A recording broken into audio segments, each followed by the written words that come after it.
मध्य प्रदेश के किसान कल्याण कार्यक्रम को आज प्रधानमंत्री नरेंद्र मोदी ने वर्चुअली संबोधित किया और कृषि कानूनों को लेकर फैलाए जा रहे भ्रम पर विपक्षी दलों को जमकर आड़े हाथों लिया। पीएम मोदी ने कहा कि कृषि कानून रातों रात नहीं आए, कानून को लेकर काफी चर्चा भी की गई।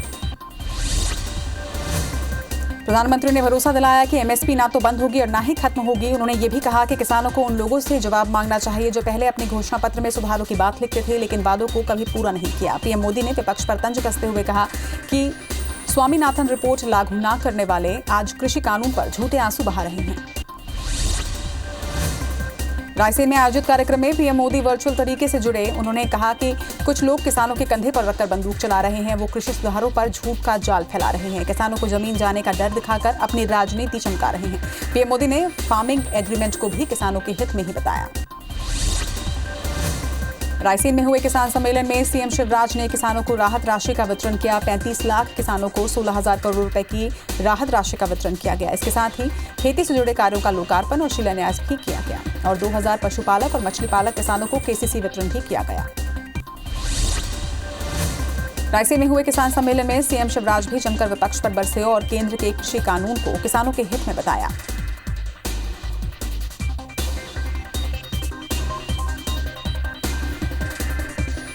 किसानों को भ्रमित करने का काम कांग्रेस और कुछ राजनीतिक दल कर रहे हैं। किसान कानून उसको लेकर आंदोलन कर रहे हैं। मेरे बहनों और भाइयों, क्या है किसान कानून?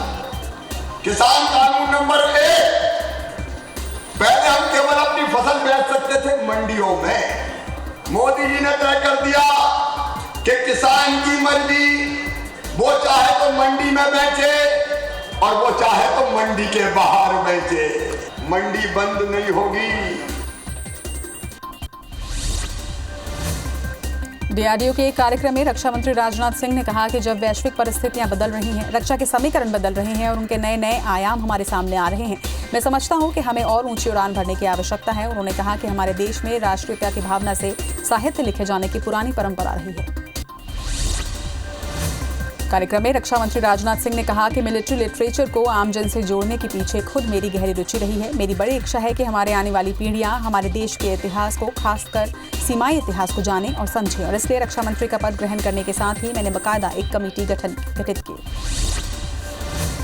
डीआरडीओ के कार्यक्रम में सीडीएस विपिन रावत ने कहा कि इस वक्त हमारा देश हमारी उत्तरी और पश्चिमी सीमाओं पर कई चुनौतियों का सामना कर रहा है और जिस तरह से हम आत्मनिर्भरता की ओर बढ़ रहे हैं, ये बेहद आवश्यक है कि डीआरडीओ पूरी लगन के साथ काम करता रहे। कल हमारी रक्षा खरीद परिषद की बैठक हुई जिसमें करीब 30,000 करोड़ के हथियार और अन्य उपकरण की स्वीकृति रक्षा मंत्री ने दी है। इसमें से 90% हथियार और उपकरण भारत में बनाए जाएंगे।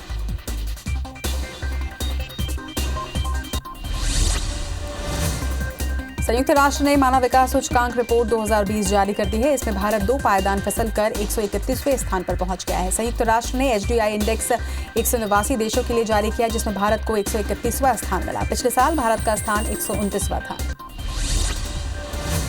संयुक्त राष्ट्र की मानव विकास सूचकांक रिपोर्ट में नॉर्वे को पहला स्थान मिला है। 189 देशों में श्रीलंका और भूटान की स्थिति भारत से बेहतर है। बता दें कि एचडीआई इंडेक्स रिपोर्ट जारी करने के लिए देश के स्वास्थ्य, शिक्षा और लोगों के जीवन स्तर को मापा जाता है। दिल्ली में आज सुबह का तापमान 3 डिग्री के आसपास दर्ज किया गया। लगातार गिर रहे तापमान और शीतलहर की वजह से आने वाले दिनों के लिए मौसम विभाग ने ऑरेंज अलर्ट जारी कर दिया है। वहीं दिल्ली एनसीआर में आज दर्ज न्यूनतम तापमान 3.5 डिग्री था। दिल्ली में इस मौसम का सबसे कम तापमान था। मध्य प्रदेश में यूथ कांग्रेस संगठन चुनाव के नतीजे आज घोषित किए गए जिसमें विक्रांत भूरिया को यूथ कांग्रेस का अध्यक्ष चुना गया। विक्रांत भूरिया के पक्ष में 40,850 वोट पड़े जिसके बाद उन्हें विजयी घोषित किया गया। वहीं संजय यादव को प्रदेश उपाध्यक्ष और विवेक त्रिपाठी को सचिव बनाया गया है। बता दें कि विक्रांत भूरिया कांतिलाल भूरिया के बेटे हैं। हटा जिले के बटियागढ़ इलाके में एक वीडियो जमकर वायरल हो रहा है। इस वीडियो में परिजनों ने खाट पर रखकर गर्भवती महिला को सामुदायिक स्वास्थ्य केंद्र ले जाया जहां गर्भवती महिला को सुरक्षित प्रसव भी करवाया गया। बता दें कि सड़क नहीं होने की वजह से जननी वाहन यहां नहीं पहुंच पाई।